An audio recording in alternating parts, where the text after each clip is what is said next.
This is the 14th Dalai Lama, also known by his monastic name Tenzin Gyatso. He's a Tibetan spiritual leader, political activist, humanitarian, and Nobel Peace Prize winner. He's also the first Dalai Lama on Instagram.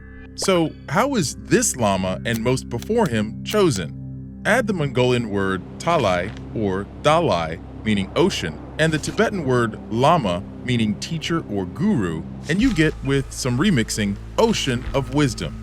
Dalai Lama is considered an embodied form of Avalokiteshvara, an enlightened being who has postponed final enlightenment to provide compassion to the world. He also heads the Gelugpa school, currently the predominant tradition within Tibetan Buddhism. Tibetan Buddhists believe that the Dalai Lama can control his consciousness to choose his successor after he dies. He, like all sentient beings, is stuck in an endless cycle of death and rebirth until he reaches nirvana. No, not that nirvana. More like the blowing out of all suffering, which is the ultimate goal of Buddhism. The Dalai Lama reincarnates to finish the predecessor's work of promoting compassion, harmony, and Tibetan autonomy. That last part will come back later. Before he dies, the Dalai Lama will make predictions and leave some instructions on how to identify him once he is reborn. After he dies, it's up to senior monks and other officers of the Gaden Podrung Trust to identify the successor, a child who the spirit of the Lama has reincarnated into. These leaders use the Dalai Lama's predictions to start their search, but may seek further signs through dreams, omens, and visions that manifest in a sacred lake. They might ask other spiritual masters and oracles for assistance through divination. After narrowing down the location, a search party will then go out and observe toddlers in the area. They will test the child by asking them to identify possessions of the previous Dalai Lama from a lineup of objects. This process is how senior monks identified the 14th Dalai Lama in 1937 when he was only 2 years old.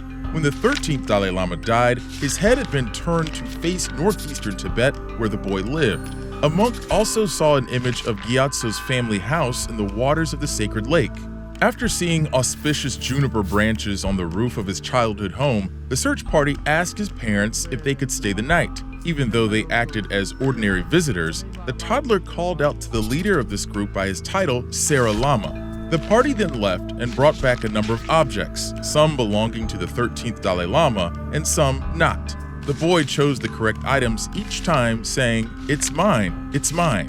According to Tenzin Gyatso, no one from his family had expected him to be anything but the ordinary baby of farmers. But after he was identified as the reborn Dalai Lama, he was whisked away from the home to undergo years of education and monastic training before officially ascending to the role at age 15. Because of tensions with Chinese authorities, Tenzin Gyatso fled Tibet in March of 1959. He rode in the dark on horseback over the Himalayas to Dharamshala, India, where he has been operating in exile since. Though the Dalai Lama has historically only been male, the position is not technically limited by gender or nationality. In fact, the 14th Dalai Lama has said his successor might not be born in Tibet and could even be a mischievous blonde woman. The tradition of selecting a new Lama has continued for over 500 years. As the 14th Dalai Lama has aged, many have wondered if he would choose to reincarnate. In 2025, around the time of his 90th birthday, he affirmed he would. But the process of choosing a Lama's reincarnation is fraught with political ramifications. Communist Chinese leaders, officially atheists who do not believe in reincarnation, insist on confirming the next Dalai Lama themselves. They'll use the controversial golden urn system, which involves drawing out of the candidate pool, a method that was instituted by the Chinese in the Qing era and used for choosing a few Dalai Lamas. Tibetans believe China's potential involvement in the selection of the 15th Dalai Lama would be an intervention in uniquely Tibetan affairs and a possible ploy for religious and political control. The 14th Dalai Lama assured the public in 2025 that a successor will be identified only using Tibetan methods. No one can say for sure how many more reincarnations of the Dalai Lama are to come or where exactly the next one might come from. Might be a good idea to invest in some juniper wood decor just in case.